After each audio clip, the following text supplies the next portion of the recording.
Hello, Softa here. Before we dive into raid stories, I would like to say a quick word. I'm new around here and some of you definitely know this concept of videos, or you may be familiar with the name Baby Jamie or some others.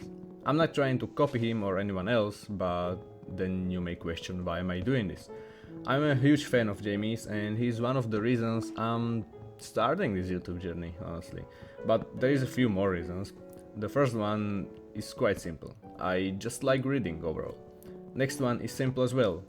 As you may have already noticed, I am not a native English speaker, so I'm taking this as a way to develop my pronunciation and overall improve my English.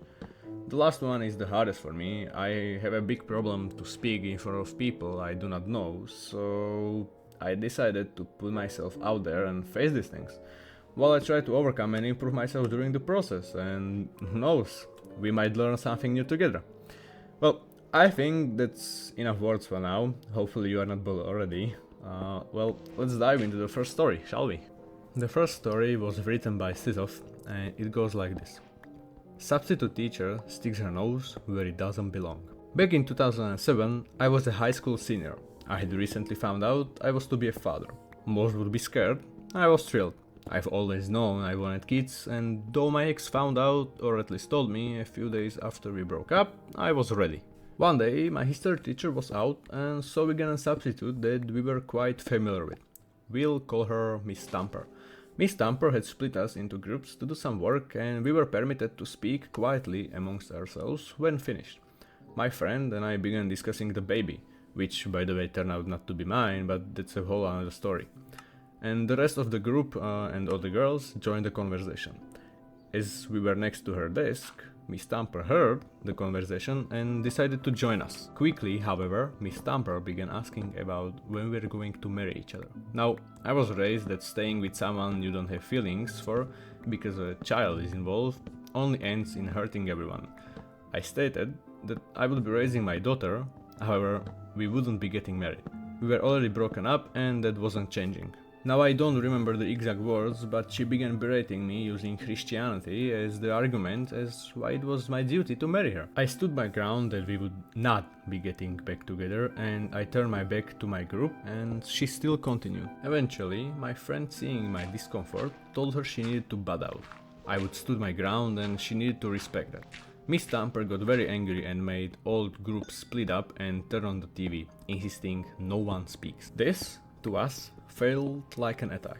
So I decided to get some so satisfying petty revenge. You see, I was that geeky kid that brought his laptop for notes. At the time, I had a Dell Axiom Pocket PC with an infrared receiver / emitter. A few days earlier, I had shown the normal teacher how I could use it as a programmable remote using the learning function. She gets everything set up, sits down, and I pull up the app. TV goes off. She is confused and gets up to turn it back on. I let her sit back down and turn it back off. She gets up to turn it on. I let her sit back down and turn it off. She gets back up and I time it so when she reaches for the power button, I turn it on and she turns it off. I do these type of things, making it as difficult as possible while keeping that it was me a secret. This went on until she decided that TV was damaged. And having nothing else planned, she allowed us to sit and work on whatever we wanted for the rest of the class. Next day, I explained to the normal teacher what had happened and why, as I didn't want her to think her TV was damaged. She ended up giving me 3 days lounge detention, which I actually enjoyed. Quite a story and quite a prank, not too harsh and mostly innocent. Honestly, I think she got off easy as these kind of teachers are the worst to deal with. In the comment section I did not see any updates regarding if this had any aftermath with Miss Stamper, so it probably ended only with the lunch detention. You can let me know what you think about this story, but for now we'll move to next one. And the next one is Good Luck Cutting Me Out of the Yearbook by user Nom de Plume. This is an old story from my high school, a bit of backstory. Our yearbook always came out mid-summer to include certain year-end-of-the-year events it needed to qualify for state or regional awards. So everyone typically brought their yearbook in at the start of the next school year for signatures. Seniors were just out of luck and we all hated it. I forgot to submit an order form for my sophomore yearbook, so I didn't see it until the first week of my junior year when friends had me sign theirs. To my surprise, there was a picture of me playing piano in the talent show, along with a quote I definitely didn't and wouldn't give, It was something along the lines of, I was really nervous before going out on stage, but when I heard the applause, it was all worth it. Not only did I think the fake quote was a little dorky, even for me, but I was still very naive and believed strongly in truth and justice. I wasn't a cynic yet. So the lie of it all probably bothered me the most. The fact it was memorialized for posterity was just icing on the cake. If, like my classmates, I would have gotten the yearbook a month before school started, I likely would have calmed down and just accepted it. I was generally a quiet, non-confrontational kid, but because I found out when I did, I was able to immediately go talk to the yearbook advisor while I was still in my feelings about it. I told the advisor it looked like she had students fabricating quotes. I would hope she would reassure me this wouldn't happen to me or anyone else again, and that she would deal with the issue. Instead, she made it clear she knew and approved because it was, and I quote, too hard and too much work to get quotes from teenagers. As a parting shot, she told me, if you don't want to be quoted in the yearbook, don't worry about it. You won't be in it. I knew then that there would never be another candid photo of me in my junior or senior yearbooks. And I was right. I realized I couldn't do anything about the candid photos without a big fight that I might not win, and that might just make me look conceited.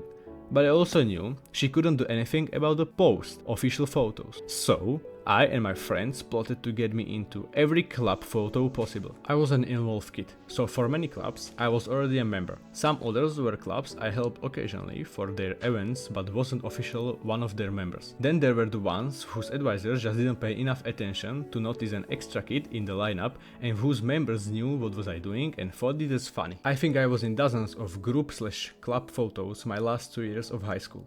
And every time, I made sure to wave at the yearbook advisor as I made my way to a seat on the bleachers, sometimes with a polite hello. I took a little bit of joy every time I saw her looking at me like she would just sucked a lemon. Well, honestly, I don't think I have to even say something about this story. Plain and simple revenge, which was completely fine and in a way wholesome if you think about it.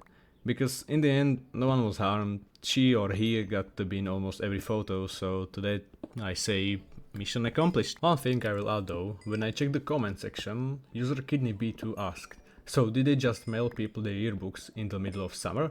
To which the original poster replied, they made us pick them up or get them at the start of the new school year. Seniors started buying senior books from the company that sold the caps and gowns so they would get signatures from their friends or classmates. After this lady retired, yearbooks started being issued before the end of the school year because the new advisor wasn't as award obsessed. So in the end, the high school even got a change for something better. In my opinion, that's a plus. The next story is called Look at Me, I'm the Light Captain Now, and it was written by Josh. My wife and I moved into a house a little over a year ago. Plenty of space, nice backyard, and a great little scheduled neighborhood. We are neighbors to a house that has been converted into a 3 or 4 family apartments/houses. There is a handful of random entrances, one of them being on the side of the home where the driveway is. That side is also the same side where my bedroom window at the head of our bed is. So the bedroom window looks down on their driveway/apartment door. There's a few trees between our house and theirs, but in total it's probably 40 to 50 feet and the tree cover isn't very thick. The problem is, they have a double floodlight above the door. Sort of like the one that would be above a 4-car driveway. It's incredibly bright and it's always on. And I mean always. It never turns off, not even during the day. So they are nice over the past several weeks where I've woken up and light is blaring in our bedroom window. The floodlights are not aimed directly at our window, but they are bright enough to shine through. I reached out to the owner of the home to see if he could connect with the tenant just to advise them to turn the light off at night. I'm all for safety, but your car is immediately outside of the door. It really doesn't need to be on 24/7, and I got no response from the owner. Weeks and months go by and I weigh my options, and as I was installing some smart lights around my house, the idea hit me. I snuck over to their home one night and replaced the floodlights with 2 smart floodlights and connected those to my home hub. I left them as is for a few weeks to see if that person would notice, and to nobody's surprise, they didn't. That's when I turned on the automation. Every night at 10 PM, which is my bedtime, the lights turn off. Each morning at 5 AM, shortly before they head off to work, the lights turn back on. I can now sleep in a peacefully dark bedroom and control the lights without them knowing. Reading this story made me realize that I'm really glad that I don't have to deal with any like this neighborly stuff. In the comments, someone said that he could install black curtains and he would avoid all of this trouble. And yeah, that's true. But people mostly agreed with him, and one user said something that stuck with me, and that was, "This is not really revenge, it's much better than that." And I think this is very much true. As the title stated, he is the light captain now, and I would bet that this control he has feels much better than how it would feel if they would just talk it out. You want it back after a decade? Fine, by user CPVP. Way back in 2012, my father-in-law won a Kindle reader at work. He asked my sister-in-law if she wanted it. She declined, he called me next, and I accepted it right away. I owned this little first-gen Kindle for years. I didn't even have backlight or color. I didn't care though, cause I had my books. I filled the little guy up. Books I would read, wanted to read, had heard of, heard were so bad you had to read them, and etc. I was on the high seas those days, so 99% of my books were ill-gotten. Sister-in-law came up to me one day at barbecue and asked if I would read The Witcher. I was like, yeah, it's decent. I have the series on my Kindle. She asked how many books I had on it, cause her husband wanted to start reading. I told her like, hella. I thought she was going to ask for book recommendations, but no.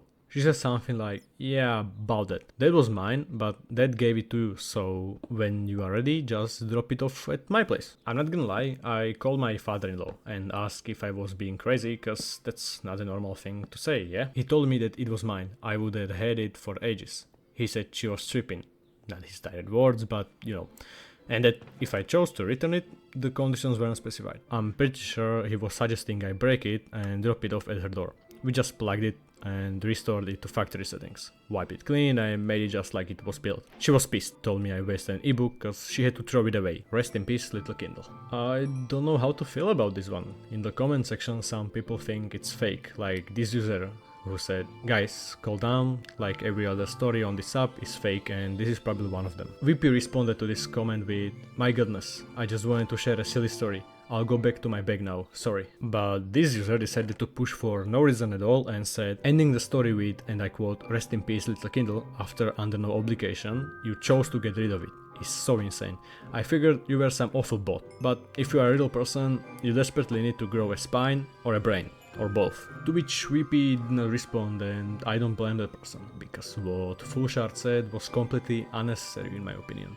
But to be fair, I don't get why VP decided to return it either. To me it feels dumb, but who knows.